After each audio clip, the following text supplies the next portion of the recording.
Quase que a gente teve um episódio inteiro de Patrulha do Destino sem nenhuma bizarrice. Mas no final de tudo, as bundas estão à solta.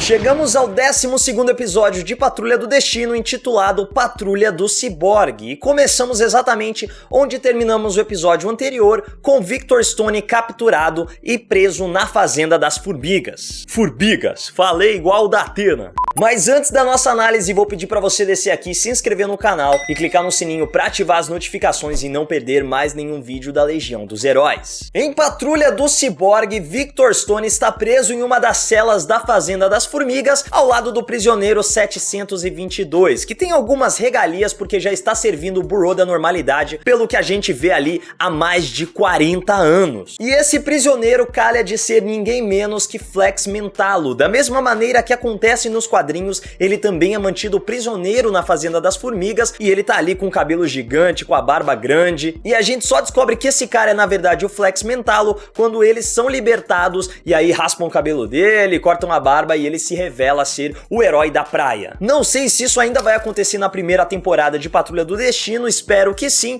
mas foi muito legal eles já fazerem essa referência ao que acontece nos quadrinhos e quem conhece o personagem já sabe o que está por vir. Em contrapartida, o Ciborgue tá meio que entrando em curto-circuito. Aparentemente, da mesma maneira que o Grid consegue recuperar os tecidos danificados do Ciborgue, ele também consegue se regenerar e com isso consegue se reativar sozinho, o que deixa o Victor desesperado. Cada vez mais ele tá se transformando em uma máquina, o que ele mais tem medo, e isso é uma das coisas mais legais do Ciborgue. É claro que recentemente eles fizeram bastante mudanças no personagem, ele foi transformado em um membro fundador da Liga da Justiça, ele tem toda essa interação com as caixas maternas, todo o poder interno que ele esconde, mas o legal do Ciborgue sempre foi essa questão dele ter problemas familiares, ele não se dá bem com o pai, ele se culpar pelo que aconteceu com ele mesmo e ele não conseguia aceitar que ele ainda é humano, já que o corpo dele é mais máquina do que carne. Mesmo assim, ele continua tentando se tornar um herói, ele continua tentando passar uma mensagem positiva, inspirar as pessoas próximas a ele, mostrar para a humanidade e tentar provar para ele mesmo que ele não é um monstro, que ele não foi o responsável pela morte da mãe, ou talvez através dessas atitudes que ele passa a ter quando se torna o Ciborgue, quando se torna um herói, ele tentar redimir o que ele fez no passado. Então, por mais que aparentemente, por mais que no exterior a gente veja o Ciborgue como um personagem que parecia o mais bem estabelecido dentro da Patrulha do Destino, o mais bem centrado, ele também é um personagem quebrado, ele também é um personagem destruído internamente, como todos os outros membros da Patrulha do Destino. E foi de camada em camada que a gente foi percebendo isso. Foi aos poucos que o Ciborgue foi se mostrando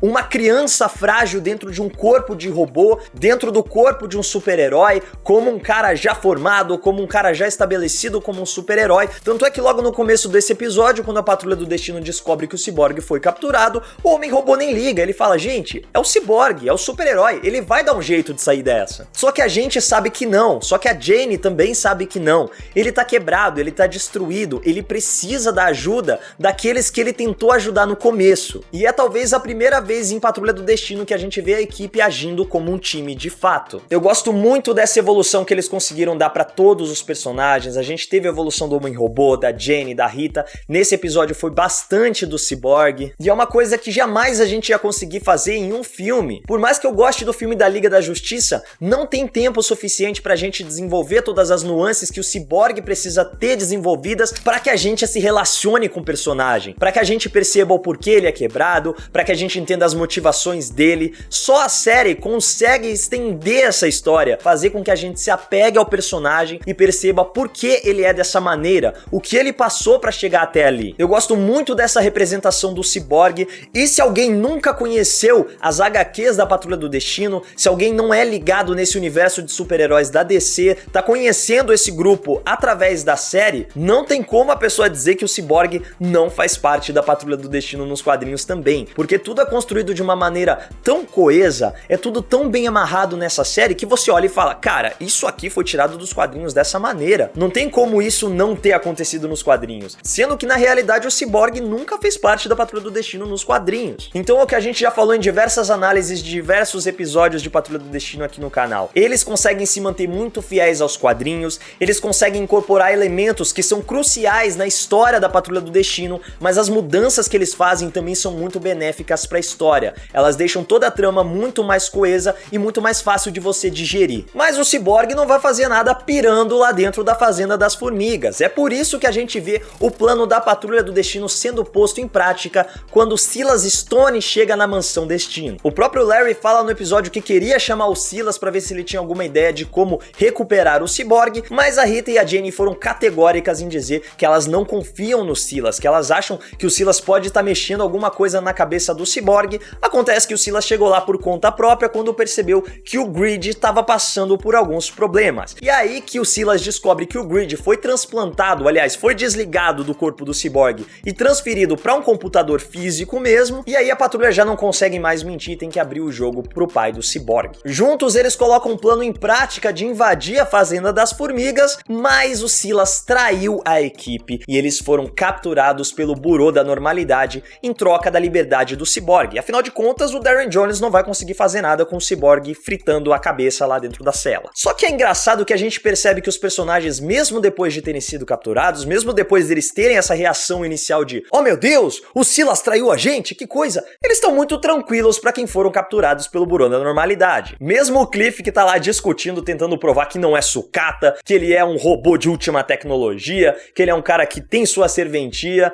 mesmo a Jane, que tá lá sempre com essa pose de não ligar pra nada, na frente de um segurança ali, ao melhor estilo cães de aluguel, mas o Larry é o que mais parece tranquilo. E aqui a gente teve uma coisa muito interessante do Larry, porque sempre que a gente vê o espírito negativo sair do corpo dele, o Larry apagava. Agora aqui, o espírito negativo foi capturado e ainda assim o Larry continuou consciente. Não fica claro se ainda existe algum resquício do espírito negativo no corpo do Larry, ou se eles conseguem se manter conscientes mesmo em corpos separados. Aparentemente é essa opção, tanto é que o Burô da Normalidade tem planos, né? Eles planejam utilizar tanto o Larry, já que ele tem o corpo cheio de radiação, quanto o espírito negativo, que tem as propriedades de várias coisas, que a gente nem sabe exatamente o que o espírito negativo faz. E tá todo mundo muito tranquilo, porque a gente descobre que isso fazia parte do plano do Silas com a Patrulha do Destino como um todo. Então eles precisavam ser capturados pelo Burô da Normalidade para invadir a Fazenda das Formigas por dentro. Esse plot me lembrou muito o que aconteceu naquele episódio do Asilo de Titãs, quando a Ravena e o Mutano foram capturados e o Robin e a Estelar foram lá resgatar eles. Então é uma coisa que não é inovadora, não é um plot que nunca ninguém viu acontecer. Nossa, os heróis foram capturados pelos vilões, ou mesmo quando tem a reviravolta de que eles precisavam ser capturados para colocar o plano em ação. Mas o modo como isso é executado é tão bem feito em Patrulha do Destino, e os personagens são tão engraçados e eles têm fatores que modificam muito o simples plano de ser capturado e invadir e quebrar os vilões por dentro. Então o Homem-Robô discutindo por tudo e não aceitando ser tratado como sucata, a Rita escondida dentro do Homem-Robô, o fato da personalidade da Jane, a Karen, assumir e colocar tudo a perder quando o segurança ativa os alarmes, e o Larry, que por um momento esteve livre do espírito negativo, mas na última hora ele percebeu, cara, agora a gente tá junto nisso. Eu preciso de você, você precisa de mim, vambora, eu vou te levar, eu não vou te deixar pra trás. Então, como eu falei, foi muito legal ver a Patrulha do Destino agindo como um time de verdade. Talvez pela primeira vez,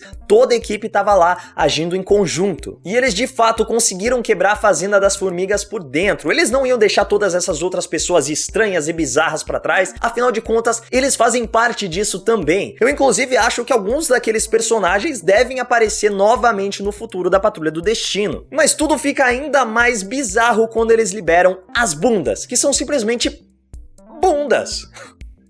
Cara, que coisa absurda, que coisa sensacional, as bundas devorando o Burô da Normalidade. Não sei de onde eles tiraram essa ideia, parece até um jogo de PlayStation que chamava POED, mas achei muito interessante, achei muito divertido. Como sempre, Patrulha do Destino consegue mesclar muito bem os momentos de drama, os momentos de ação, com as bizarrices, com os alívios cômicos, mas por mais que a gente tenha esses momentos bizarros e engraçados, a gente termina em um momento muito dramático quando o Cyborg vê vários vídeos do seu acidente, acidente, dos momentos que levaram ele a se transformar no ciborgue e descobre que o pai dele não ligava se ele ia se transformar em homem, em máquina, ele simplesmente queria talvez usar o ciborgue, talvez usar o Victor como um experimento para ele mesmo, o que deixa o Victor extremamente irritado e leva ele a espancar o seu pai até ficar inconsciente e, ao que tudo indica, o pai dele morreu. É um momento extremamente forte, extremamente dramático e fica ainda pior quando a gente descobre que tudo isso era um plano do Senhor Ninguém para fazer com que o ciborgue matasse o seu pai. Coisa que ele consegue e do nada aparece a interface Congratulations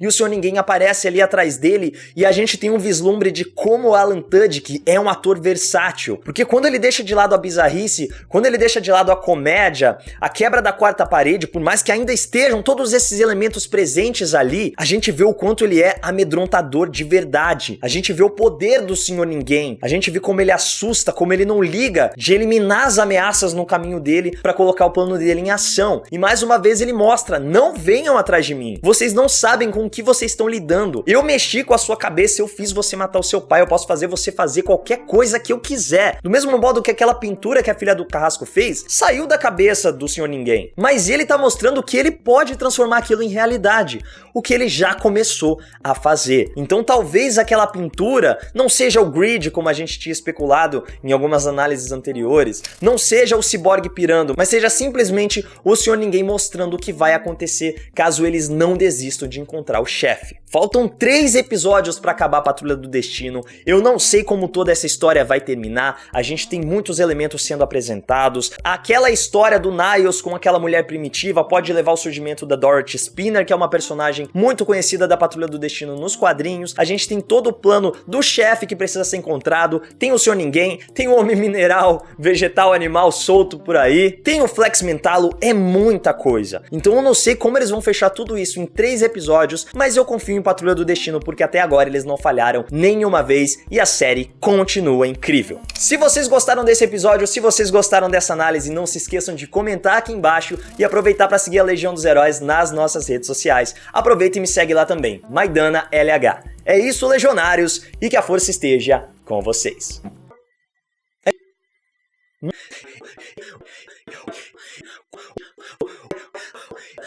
Não tem tempo suficiente pra gente...